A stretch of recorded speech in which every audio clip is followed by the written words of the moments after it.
네, 자, 미국 증시가 이틀째 쉬어갑니다. 오늘 미국 증시 상장된 한국 지수 3대 지수 모두 다 약세인데요. 코로 그리고 EWI ETF 그리고 야간 선물도 마이너스권입니다. 오늘 야간 선물에서 달러의 약세로 1,400원 환율 그 돌파한 부분도 짚어보도록 할게요. 예, 신주구 LS증권 경영전략본부장께서 자리했습니다. 안녕하십니까? 네, 안녕하세요. 쉼없이 오르던 뉴욕 증시가 때마침 파월 의장의 고평가 지적에 이틀 동안에 쉬어갑니다. 네, 일각에서는 9월의 계절적인 약세는 뭐 지금부터 시작? 그러기에 너무 일주일밖에 안 남았는데 어떻게 보십니까? 최근에 버블 논란도 좀 있고, 그리고 사실 연준이 미국 밸류가 적당하다라고 얘기한 적은 단 한 번도 없습니다. 네. 물론 이제 그 연준 수장의 입에서 나왔다라는 측면에서 투자자들 그리고 시장이 조금은 톤 다운 되는 부분은 금리 인하에 대한 여지가 좀 줄어드는 거 아니냐 이런 우려가 있는 거죠. 왜냐하면 좀 고평가돼 있다. 그리고 이제 자산 가격이 좀 높아져 있다라는 거는, 그러니까 우리나라로 따지면 한국은행이 지금 금리는 내리고 싶어도 못 내리는 이유가 서울의 집값 때문에 라는 얘기를 하잖아요. 네. 미국은 이제 이 부동산보다는 이제 주식시장에 고평가가 있다고 치면 금리를 과연 내려줄까 이런 우려가 있는 거죠. 버블은 좀 아닌 것 같고 일종의 순고르기지 않을까. 그동안 좀 쉼없이 달려왔었던 부분들, 밸류 부담은 분명히 있습니다만 약간 예전의 버블 사이클하고 비교하면 좀 다른 점이 일단 이 차입에, 그러니까 연준 자체도 얘기하는 게 밸류만 놓고 버블이라고 얘기는 하지는 않고 있어요. 그러니까 돈을 빌린 사람과 돈을 빌려준 사람의 레버리지의 수준을 봐야 되는데 아직은 그 수준이 과도하진 않다라고 본인들도 판단하고 있고, 지금 숨고르기라고 보는 이유는 금리나 베팅 자체가 조금은 단기적으로 소멸됐다라는 거, 그리고 9월부터 시작해서 빠르면 10월 초부터는 이제 프리 어닝 시즌이 시작되기 때문에 이 프리 어닝 시즌이라는 건 한마디로 성적표를 보는 시기잖아요. 그래서 조금은 성적표로 나오고 적정 가격 그리고 이후에 상승 모멘텀을 찾겠다라는 일종의 투자자들의 좀 뭐랄까요, 차익 실현, 단기 차익 실현 정도로 볼 수 있다, 이렇게 판단하고 있습니다. 그렇군요. 네. 최근에 그런 버블 논란도 있었고 연준 수장의 입에서 나온 이 고평가 논란이 마침 계속 오르는 이 시점에 나왔던 이 타이밍으로 봤을 때 아직은 쉬어가는 양상으로 보면 네. 되겠네요. 근데 AI 거품론에 대한 논란은 계속되고 있잖아요. 예. 그 안에서 엔비디아가 또 애플 AI의 140조 원 협력에 또 AI 거품론에 또 불을 지폈습니다. 예. 계속 이제 그 순환되는 이 구조에 이제 AI 거품론에 대한 투자자들의 인식은 어떻게 가져가면 될까요? 근데 앞서 그 주식시장 자체가 좀 비싸게 거래되고 있다라는 거 하고 동일한 내용이 AI의 거품론, 화면에도 이렇게 순환 구조? 순환 구조라고 해서 약간 과잉 차입 구조에 대한 논란도 좀 있는 건 사실입니다. 왜냐하면 이번 주에 나왔었던 엔비디아가 오픈 AI에 투자하겠다라는 금액이 1,000억 달러인데 사실 엔비디아 자체가 향후 4, 5년간 투자하겠다라는 캐펙스의 규모가 4천억 달러이기 때문에 오픈 AI에 투자하는 금액 자체가 엄청난 금액이죠. 우리나라 돈은 140조 원이지 않습니까? 그러다 보니까 정말 맞아? 이 금액이 정말 투자되는 거 맞아? 라는 논란이 있을 수밖에 없는데, 일단 예전에 과거 구글의 CEO가 이런 얘기를 했어요. 지금 당장은 과잉 투자보다 과소 투자가 위험한 시기다라고 보고 있는데, 최근에 이 엔비디아도 그렇고 이 여러 알리바바도 사실은 지금 보면 AI 투자를 확대하는 부분들은 첫 번째는 지정학적으로, 그리고 이 중국과 미국과 중국의 어떤 패권 전쟁에서 가장 중요한 게 AI, 그 AI의 어떤 밸류체인을 어떻게 구축하느냐가 향후 패권의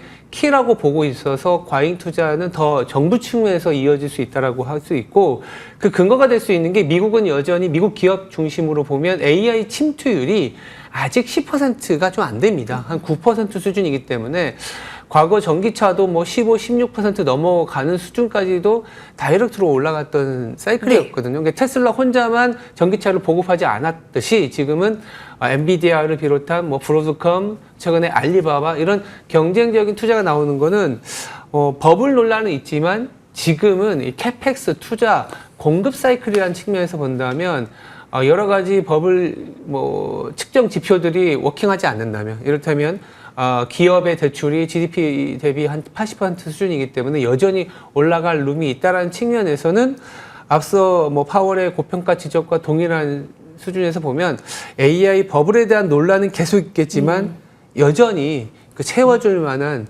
여력은 좀 있다. 이렇게 저희들은 말씀드릴 수 있을 것 같아요. 그 좁은 구조 안에서 본인들끼리 돌고 도는 그런 순환 굴레의 부채질 요새 SNS에서 많이 논란이 되더라고요. 네네네. 근데 지금은 과소 투자보다는 과대 투자가 낫다라는 네, 평가고 그런 얘기들이 있고. 아마 이것의 논란을 계속 안고 갈 텐데 그때마다 좀 질문을 드리도록 하겠습니다. 네. 아직까지는 그 정도의 판단이 맞을 것 같고요. 달러 환율이 야간 거래소 1,400원대 마감했습니다. 4개월 만입니다. 어떤 힌트 있을 수 있을까요? 이게 아이러니하죠. 무슨 측면이냐면 연준이 금리 내리기 전에는 오히려 한국과 미국의 기준금리 차가 2%포인트나 벌어져 있었지 않습니까? 그랬을 때는 오히려 1,300원대였는데 연준이 금리를 내리고 나니까 오히려 금리 차가 그렇게 축소되고, 그러니까 여력이 있는데 오히려 벌어졌어요. 이 말은 뭐냐면 단순히 금리 차만 놓고 환율이 결정되는 건 아니에요. 그러니까 성장률에 대한 기대감의 차이라고 볼 수 있거든요. 여기서 보면 성장률에 대한 기대감은, 그러니까 금리를 내렸기 때문에 미국의 성장률에 대한 기대감이 생겼다라고도 볼 수 있는 거죠. 미국의 기대감이 생겼다? 그러니까 이제 달러가 반등을 하고, 이런 측면에서 원달러 환율이 1,400원을 넘어갔다라고 보시면 될 것 같습니다. 그럼 한국에 대한 위기의식보다는 미국의 성장에 대한 기대감이 생겼다라고 봐야 되고, 미국에 대한 성장이 생겼다라는 측면에서 봤을 때 한국에서도 보면 오히려 원달러 환율이 올라왔다고 해서 외국인이 막 매도하는 건 아니에요. 그러니까 작년에도 보시면 원달러 환율이 올라가는 사이클에서 우리나라에서 어떤 기업, 어떤 종목들이 주도 업종이었냐? 전력, 반도체였거든요. 그러니까 미국의 성장률에 같이 갈 수 있는 업종이 가고 있다라는 거예요. 그래서 그런 차이점에서 보면 물론 1,400원 자체가 갖는 의미는 조금 불안할 수는 있지만 과도하게 빠르게 올라가는 환율이 문제이지 이 레벨 자체는 원인이 어디냐를 봐야 될 것 같아요. 원인은 오히려 미국에 대한 성장 기대감 때문이다라고 보시는 게 맞다. 네, 그렇게 판단하고 있습니다. 예, 그렇군요. 그러니까 외국인들의 주식 매도에 한국의 위기다 이렇게 보기보다 미국 성장에 대한 기대감으로 보면 되겠네요. 근데 신중호 의원님께서는 이제 긍정론자의 좀 입장이 좀 더 가까우시잖아요. 네, 맞습니다. 네. 근데 이 고점 논란은 사실 AI뿐 아니라 금도 있습니다. 그래서 지금 코인으로 좀 자산 이동을 해야 되는 것 아니냐라는 질문에 대해서는 어떻게 답을 주실 수 있으세요? 금이 대표적으로 사실 인플레이션 해지 자산이기도 하고, 또 한편으로는 버블 국면에서는 혹시 모를 자산 붕괴의 또 해지 수단으로 금도 이제 되거든요. 그래서 어떻게 보면 좀 불안하다. 인플레도 방어해야 될 것 같고 버블도 방어해야 될 것 같다 하면 금을 사는 게 오히려 안전하다라고도 말씀드릴 수 있는 수준이긴 합니다. 거기다가 중앙은행들, 특히 이제 선진국이 아닌 이머징 국가 중심으로 중앙은행이 연간 1,000톤 이상의 매입을 계속 해주고 있는 입장에서는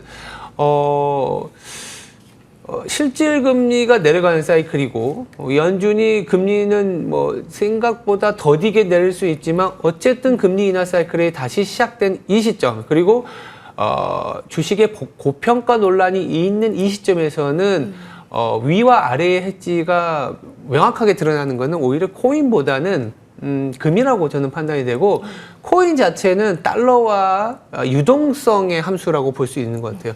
유동성이 더 늘어날 수 있는 상황이냐 아니냐가 중요한데, 유동성이 더 늘어날 수 있는 상황이다 그러면 코인이 가는 상황인데, 유동성이 늘어난다 그러면 금도 가거든요. 그래서 선택지로 아까 앵커께서 말씀하신 거 금이냐 코인이냐, 만약에 둘 중 하나를 선택하라 그러면 저는 오히려 지금 금이 낫다라는 얘기를 드릴 수 있을 것 같습니다. 그래요. 네. 신중호 본부장님의 뷰를 굉장히 좀 눈여겨보시는 분들이 많습니다. 오늘도 좋은 말씀 감사합니다. 네, 감사합니다.